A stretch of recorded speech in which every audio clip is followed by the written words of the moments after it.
Shalom, shalom, shalom. Que Dieu vous bénisse. La Bible déclare qu'on commence à mettre la parole. La parole était avec Dieu. Et toute chose a été faite par la parole. Alléluia. Je voulais vous partager quelques mots que le Seigneur a mis dans mon cœur. Aujourd'hui, alléluia. Nous voulons vraiment, je voulais bénir le Seigneur. Alléluia, parce qu'il est Dieu. Amen, il est Dieu. Il est le même hier, aujourd'hui, éternellement. Il n'a pas changé, alléluia. Malgré l'âge, tout ce qu'on peut avoir, alléluia. Il faudrait qu'on soit sensible à la voix de Dieu. C'est vraiment important, mes sœurs, c'est vraiment important. Parce que, vous savez, la Bible dit quand Dieu appelle, il équipe. Alléluia, il équipe.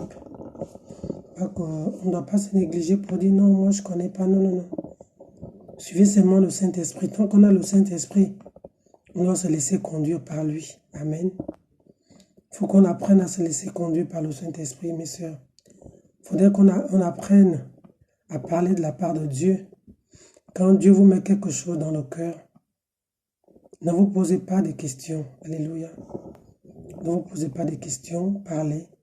Ouvrez la bouche comme la Bible le dit, et lui-même il fera le reste. Amen.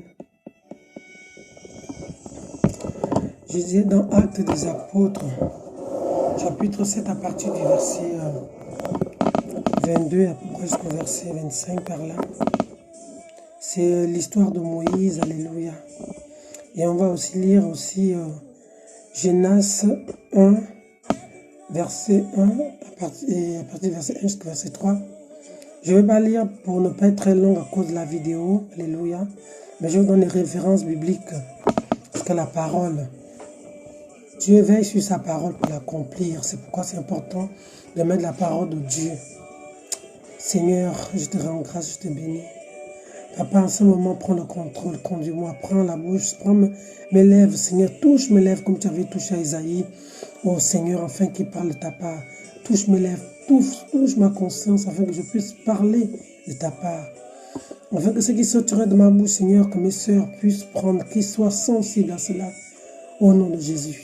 Et toutes les personnes qui vont écouter ce message soient touchées au nom de Jésus. Seigneur, je ne suis pas là pour moi, je ne suis pas là pour faire plaisir à un homme, mais je suis là pour toi te faire plaisir parce que tu es Dieu. Que le nom de Jésus soit béni, soit élevé au nom de Jésus-Christ. Amen. Ce qui ont le Fils en eux, tu es Dieu. Remplis les cieux, Adonai.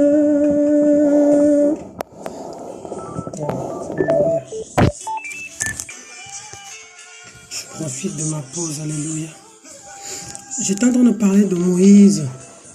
Moïse avait tué un Égyptien parce qu'il se reconnaissait qu'il n'était pas Égyptien. Il a pris la part de son frère, il a tué. Mais quand il a tué, il y avait quelqu'un qui l'avait vu. Alléluia. Et celui qui l'a vu, lui, quand il a posé le même acte que Moïse, lui n'a pas tué, il se battait avec son frère. Moïse, en croyant bien faire, d'aller prendre la part. Et lui, il a fait culpabiliser Moïse en lui disant, voilà, tu viens, moi je t'ai vu, tu as tué ton frère. Alléluia. Et Moïse a fui. Il est allé dans le désert pendant 40 ans. Alléluia. De même aussi Jonas, quand Dieu l'a appelé, qu'est-ce que Jonas a fait? Jonas il voulait fuir. Au lieu d'aller en Ninive, Jonas a commencé à fuir vers Tarsis. Alléluia. C'était pour dire à une personne que parfois, il faut attendre un moment dans sa vie pour entrer dans le plan de Dieu. Alléluia. Parfois, il faut attendre. Parfois même, c'est longtemps. Alléluia. Parce qu'avant que Moïse ne rentre dans le plan de Dieu, il a dû attendre 40 ans. Tout ce qu'il faisait là, on ne sait pas. C'est pourquoi la Bible nous dit, le temps de l'ignorance, Dieu ne le compte pas, le temps de l'ignorance. Parce que le temps que Moïse, de partant de l'Égypte, on connaît quand il était en Égypte, maintenant entre l'Égypte et là où il allait se marier et tout ce qu'il a fait toutes ces années, on n'en parle pas. On revient nous parler de Moïse, il était déjà marié avec des enfants, Et que Moïse, c'est quand Dieu l'appelle. Alléluia. C'est dans mon exhortation. Peut-être que tu es depuis dans le Seigneur. Depuis tu es dans le Seigneur depuis. Il faut un temps pour savoir ce que Dieu veut pour ta vie. Alléluia. Pour comprendre pourquoi est-ce que nous sommes venus sur terre.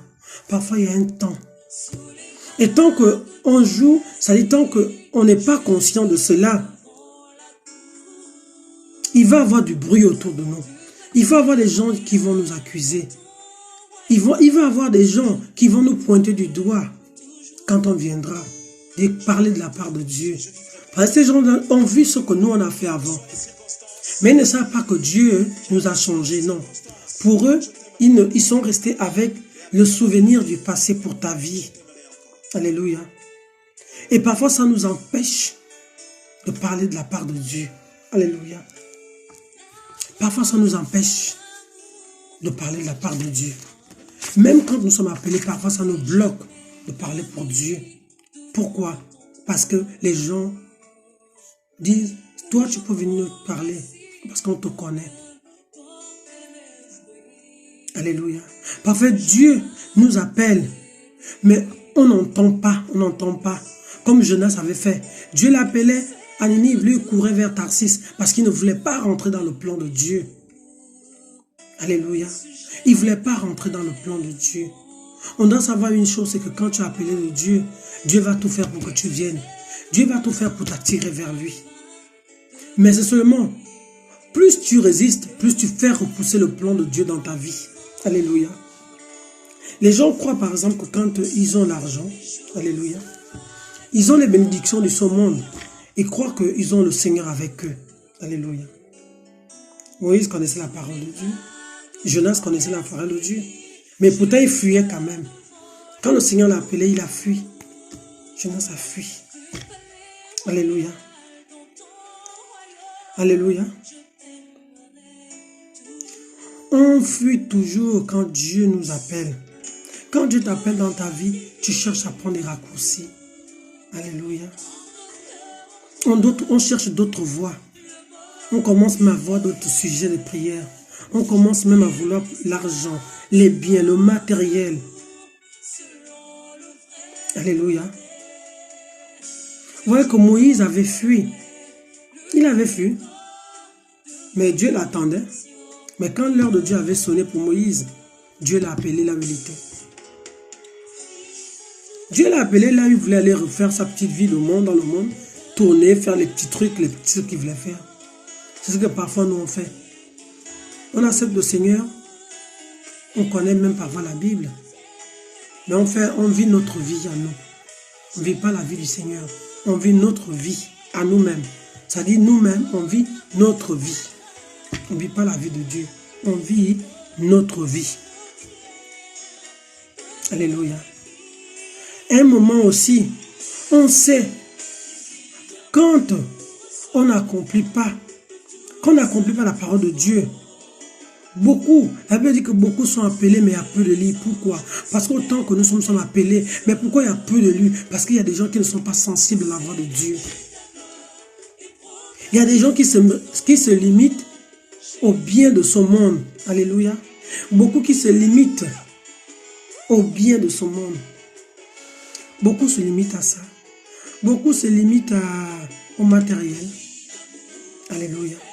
Quand même on te dit non, tu es appelé, bien on te dit voilà, tu es en voûte. Quand on te dit que non, tu as encore des liens, les liens de ta famille, tu as encore les choses de monde, tu as encore les liens de ta famille qui te lient. Oh non, non, non, moi j'ai déjà accepté le Seigneur, tout est fini, c'est fini. On n'écoute plus rien. Mais Dieu te regarde, dit que tu as encore beaucoup à faire. Il arrive même qu'il y a des gens qui meurent. Et pourtant ils sont appelés, mais ils meurent. Ils n'accomplissent pas ce dont Dieu les a appelés à faire. Parce qu'ils n'ont pas cette sagesse-là en eux. Pour savoir que là, je suis appelé. Ils prennent des raccourcis. Parfois, ils sont même dans l'église. Ils prient. Ils intercèdent. Ils parlent même le parler en langue. Mais ils ne sont pas à la place que Dieu veut qu'ils soient. Alléluia. Alléluia. on se regarde nous-mêmes, on ne regarde même pas Dieu. Non. Quand on accepte le Seigneur, quand tu acceptes le Seigneur dans ta vie, c'est pour le servir. C'est pas que lui va te servir. La Bible dit, je ordonnerai à la bénédiction de te suivre. La Bible ne nous dit pas que je t'ordonnerai toi de suivre la bénédiction. La Bible nous dit, je ordonnerai à la bénédiction de te suivre. Ça veut dire premièrement le royaume de Dieu. Ça veut dire que tu cherches d'abord Dieu. Et la bénédiction de Dieu va te suivre. Ce n'est pas toi qui cours derrière la bénédiction. Ce n'est pas toi qui cours. Ce n'est pas toi qui cours. Cherchez partout, partout. Prends les raccourcis. Parfois, les gens font même les faux mariages. Les mariages d'intérêt. Parce qu'on cherche quoi? On cherche notre pourboire. Pour qu'on dise que j'ai mon mari qui est un tel. En attendant, t'es péreux. En attendant, t'es péreuse. Est-ce que c'est ça le plan de Dieu dans ta vie? Pourquoi que la Bible nous dit, la bénédiction de Dieu, Dieu l'a fait sur aucun chagrin. Quel est ce chagrin? Tu es marié, tu es dans le chagrin. Alléluia. Quel est ce chagrin? Amen, Seigneur. Amen.